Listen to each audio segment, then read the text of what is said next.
Hey, welcome to Daily Bravo Drama. In this audio, we will be talking about the shocking sexual battery arrest of Kim Zolciak's son, Gage Biermann, wild rumors about Whitney Rose destroying cameras on The Real Housewives of Salt Lake City, Jeff Lewis's $35,000 legal fight with his ex, Gage Edward, and Paige DeSorbo's strict rules for dating a friend's ex. We'll cover everything coming up in this audio.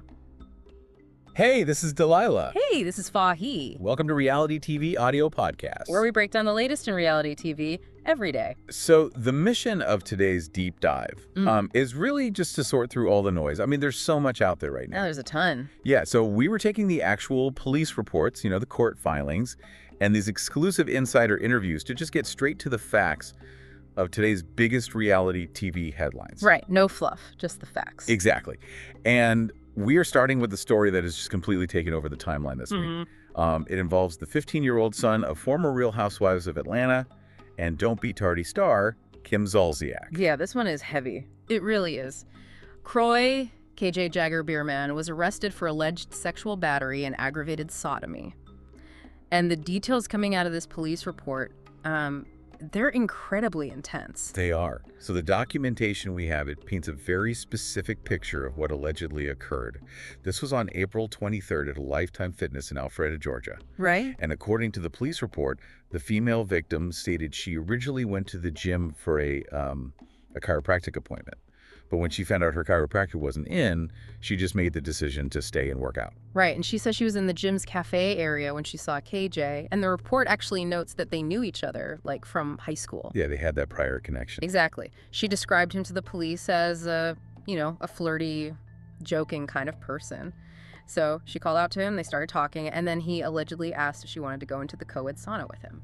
And the timeline in the report becomes really critical here, because the victim claims that as they were walking toward the family locker room, the dynamic was still just kind of, joking and flirting. Right, casual. Yeah, completely casual. But once they were actually inside that family locker room, she says the situation just drastically escalated. She alleges he grabbed her by the waist, started kissing her neck, and attempted to kiss her lips multiple times. And I just want to pause on the legal terminology here for a second, because the charge is aggravated sodomy. And in Georgia, for a charge to be elevated to aggravated, it usually means it was done with force or against the victim's will. Right. It changes the entire legal weight of the charge. Exactly. And the police report reflects that severity. She claims he touched her private area outside her clothes, and she told the police she literally just froze. She stated she said no multiple times, but he allegedly made a comment to the effect that she was, lucky he wasn't making her do it. Wow. And the allegations in the report continue from there. It states that he then exposed himself and forced her mouth onto him. She told police he also tried multiple times to pull her pants down. It's just so much. It is. And her description of the event really emphasizes this feeling of being physically trapped in that room. She stated there was basically nowhere for her to go because he kept his hands on her body and even, slipped his hands into her shorts. Yeah. And the report says she eventually managed to get away. She got out of the room. He pulled his pants up and left. But it wasn't until the next day at school, when she actually saw his girlfriend, that she felt compelled to tell her grandmother about the incident. Right. And that's what ultimately led to the police involvement. And we also have to look at the surveillance footage that the authorities detailed, because the cameras at the gym, they captured both of them going into the family dressing room. Right. But the footage shows the victim leaving that dressing room about 20 minutes later, heading toward the lobby. Meanwhile, KJ is seen leaving and heading to the sauna alone. So a 20-minute window inside that closed room is what the police are heavily scrutinizing right now. Right. And here's where the narrative just splits entirely. Because the defense is pushing back with everything they have. Kim Zolciak released a statement basically saying her son is completely innocent and that the allegations are, quote, nothing short of reckless. Yeah, she came out swinging. She did. She pointed out that false accusations have devastating consequences, not just for the accused, but for genuine survivors of abuse, which is a very strong statement to make. It is, and the defense is relying heavily on the physical evidence, or, well, rather the lack of it. Kim stated, and KJ's lawyer, Jason Sheffield, he confirmed this, that the Georgia Bureau of The Investigation, GBI. right, the GBI, Yeah. they conducted an examination and found 0 male DNA on or inside the areas where the victim claimed she was assaulted. Okay, let's unpack this, because I need to push back on that a bit. If they were allegedly, making out in a sauna or a locker room, does a lack of male DNA completely rule out an assault? Or is the defense utilizing a very common PR strategy by focusing entirely on the DNA aspect to, sway public opinion early on? Honestly, it is a classic defense strategy. The absence of DNA does not necessarily prove an assault didn't happen. I mean, especially depending on the specific nature of the contact, the time elapsed before the exam was even done, and what exactly the GBI swabbed. Right, there are so many variables. Exactly. The prosecution will likely argue that physical trauma, or the victim's testimony, carries the weight, while the defense, led by Jason Sheffield, is doing their job. They're highlighting a lack of forensic corroboration to establish reasonable doubt. And Sheffield is leaning into this hard. Oh, very hard. Yeah. He stated his client is 100% innocent and was very upset that the officer made an arrest without sitting down with him first to review that evidence. And Sheffield also brought up a polygraph test, right? He mentioned that KJ voluntarily took and passed a polygraph administered by this respected sex offender polygrapher. But aren't polygraphs, notoriously inadmissible in court? They are. They're generally inadmissible in Georgia courts unless both the prosecution and the defense agree to allowing the results beforehand. Which never happens. Exactly. It rarely happens. Because polygraphs measure physiological stress, right? Like heart rate, blood pressure, sweat. They don't measure objective truth. Right. By releasing the fact that KJ passed a polygraph to the media, Sheffield is essentially trying the case in the court of public opinion. Yeah, building that public defense. Exactly. And he was also furious that these juvenile records were made public in the first place, which, is a legitimate grievance in juvenile law, where privacy is heavily, heavily guarded. For sure. And it creates this massive, highly public contrast, because on one side you have a detailed 20-minute timeline on a surveillance camera and a victim's really stark account. And then on the other, you have a negative DNA test, a past polygraph, and just an absolutely adamant defense. Right, and the preliminary hearing is scheduled for September 8th, and KJ is currently being held at a youth detention center without bond. Which brings us to the environment this 15-year-old is operating in, because we are looking at an incredibly turbulent baseline for any teenager. Oh, completely. You cannot talk about the Biermanns without talking about the public chaos of that household. And I want to bring up some comments that resurfaced this week. Back in 2025, KJ's older half-sister, Ariana Biermann, went on Judy Che's Casual Chaos podcast. Yeah, I remember that. And she essentially sounded the alarm about her younger siblings. She did. The 23-year-old was remarkably candid about the collateral damage of her parents' actions. She said she explicitly told Kim and Kroy that they needed to focus on their children amid their brutal divorce. Yeah. She cited the constant police calls to their mansion, the public accusations, the money issues. She directly stated that her siblings were victims of their parents' back-and-forth battle. Right, and she specifically mentioned her little sister Kai's behavior, saying she acts crazy and desperately needs therapy. And she noted her brothers just shut down completely, refusing to talk and just sitting in silence. It's heartbreaking. It really is. The Biermann household sounds like an unmoderated debate stage where there are just no rules of engagement and the kids are the collateral damage. When a public divorce gets that toxic with, body cam footage hitting TMZ constantly, that environmental stress saturates everyone living in the house. It's just my opinion that kids in these highly publicized toxic splits rarely stand a chance of coming out unscathed. Yeah, it's a lot for anyone to process, let alone a kid. Definitely. But moving on from the very real legal realities in Atlanta, let's look at a completely different tier of drama over in Utah. Yes, let's pivot. We're looking at a classic example of how reality TV audiences process information. The Real Housewives of Salt Lake City is returning, and we are seeing the machinery of manufactured, internet-driven chaos just working overtime. It is wild right now. Season 7 premieres on September 16th, and the fan accounts have been in an absolute frenzy.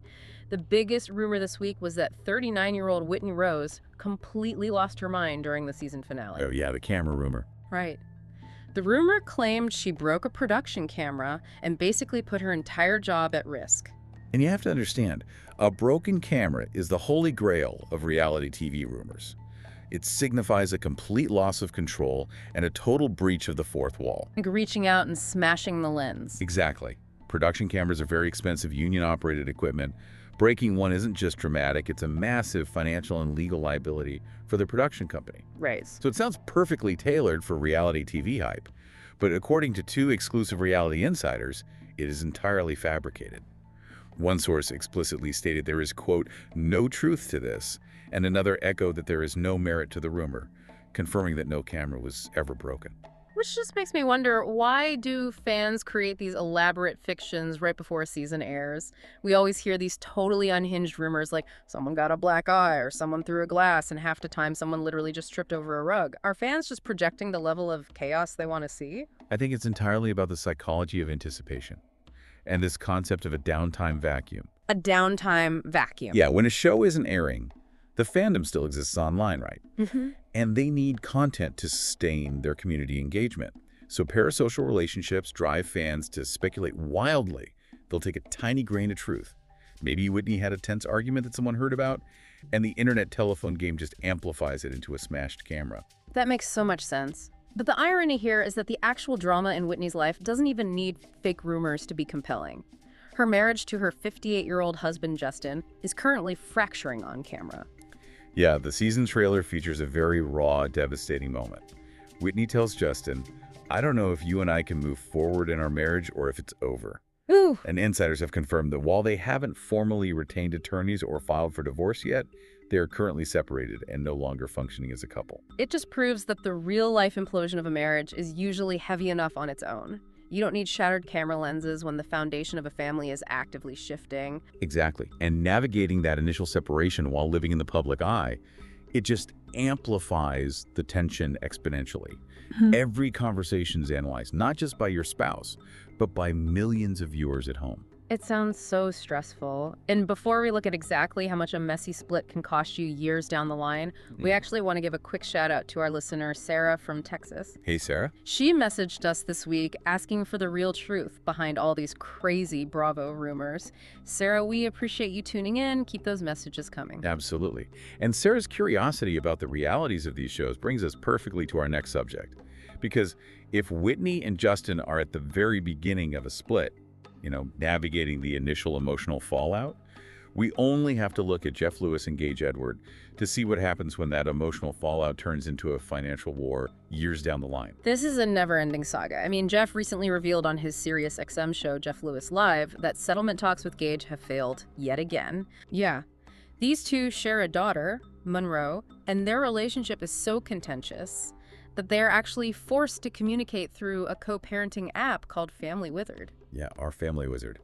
It's a fascinating tool in family law.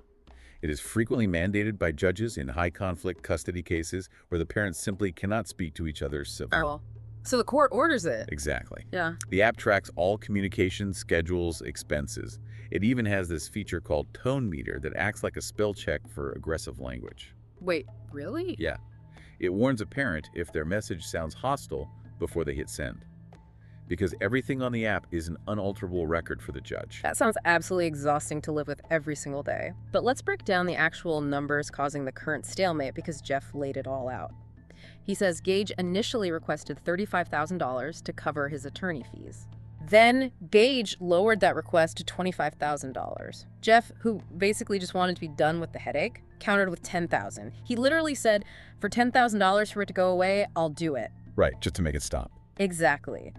But Gage rejected the $10K, stood firm on the $25K, and Jeff explicitly stated on his show that he is never going to pay that amount. So they are heading back to court. And what's fascinating here is this is where the mechanics of high-conflict family court become entirely illogical from a financial standpoint. Oh, 100%. Jeff and Gage are going to spend thousands of dollars in new attorney fees just to fight over a $15,000 difference. It really raises the question of why people do this. It is almost never about the literal cash. It is about control, unresolved resentment, and just the absolute refusal to let the other person win. And it creates this completely bizarre paradox in their daily lives. Because in the exact same breath on his radio show, Jeff shared a story about dropping Monroe off at Gage's house on a Sunday. And Monroe wasn't feeling well and actually ended up throwing up everywhere in the car. Oh, no. Yeah.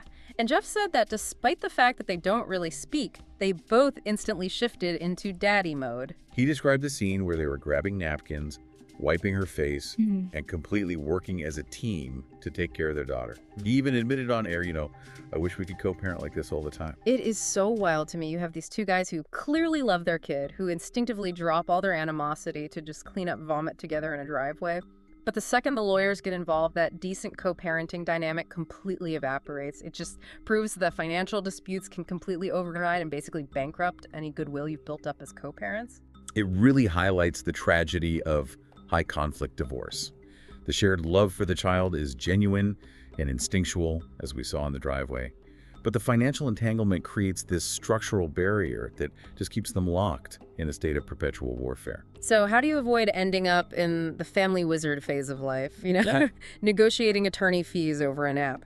Well, Summer House alum Gage Edward actually laid out some strict dating standards this week that are entirely designed to prevent these kinds of messes before you even get to the altar. Gage has definitely built a brand on being very vocal about her relationship boundaries. She's currently dating sports executive Joe D'Amelio, but the conversation this week was focused on a very tangled dynamic within her Summer House friend group. The web on that show is incredibly messy right now. Like, you have Amanda Batulud dating Wes Wilson. West is the ex of Amanda's former friend Kier Miller. And to make it even more complicated, West is also friends with Amanda's estranged husband, Kyle Cook. It is just a massive breach of traditional girl code, and Paige was asked to weigh in on when it is actually acceptable to date a friend's ex. And her response was very pragmatic. She defined it as entirely situational. She explained that if a friend wanted to date a boyfriend from high school, she wouldn't care at all, because that history is distant and largely irrelevant to adult life. Right. But if it was a recent, two-date situationship, she said she would simply die if a friend went after him. I have to say, a situationship in your 30s is basically like a bad free trial subscription that you forget to cancel. That is so true. You aren't getting any real benefits. It is quietly draining your time and energy, and it is incredibly annoying to figure out how to get out of it. And Paige, who is 33 now, said she refuses to entertain situationships at this point in her life. Yeah, she categorized her boundaries into very specific red and green flags. Her biggest red flag is a lack of discipline. Ooh, interesting. Yeah, she explained that if a man says he is going to do something and doesn't follow through, whether that's in his career, his fitness, or his relationship, she is entirely out. Conversely, her green flag is a man who loves his own individual life, someone who is on his own path and is supportive of what she wants to build for herself, rather than expecting her to just fold into his world. I love that she touched on the timeline expectations, too, because she admitted that when she was younger, she thought she'd be married by 25 with 4 kids. But now, at 33, she is refusing to settle just to hit some arbitrary societal milestone. It speaks to a broader sociological shift, specifically regarding millennial dating fatigue. There has been a distinct move away from chasing timeline milestones like getting a wedding ring by 25 toward prioritizing the actual quality of the partnership. Yeah. And what's fascinating is how Paige reframes the concept of having high standards. Yeah. Society often tells women in their 30s that they're being too picky, but Paige quoted her mother saying, "If you have low expectations, that's what you'll get." It makes total sense. I mean, if you've waited this long, why on earth would you settle for a lack of discipline just to get a ring on your finger? You end up settling in your 20s, ignoring the red flags, and then you're using the Family Wizard app in your 30s trying to negotiate attorney fees with someone you can barely speak to. Exactly. And looking at all of today's stories, from the immense pressure cooker of the Biermann household, to Jeff Lewis's endless legal battles, all the way to Gage Edward fiercely guarding her peace, it raises an interesting question about the reality TV ecosystem. Yeah. Do the pressures of living in these reality TV environments force people to lower their personal expectations just to create compelling storylines?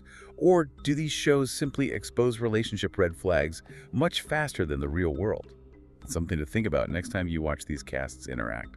That wraps up today's deep dive, but don't go far. Next time, we're unpacking a massive real estate scandal that is about to hit one of our favorite Southern charmers, and the text messages are wild. You won't want to miss it.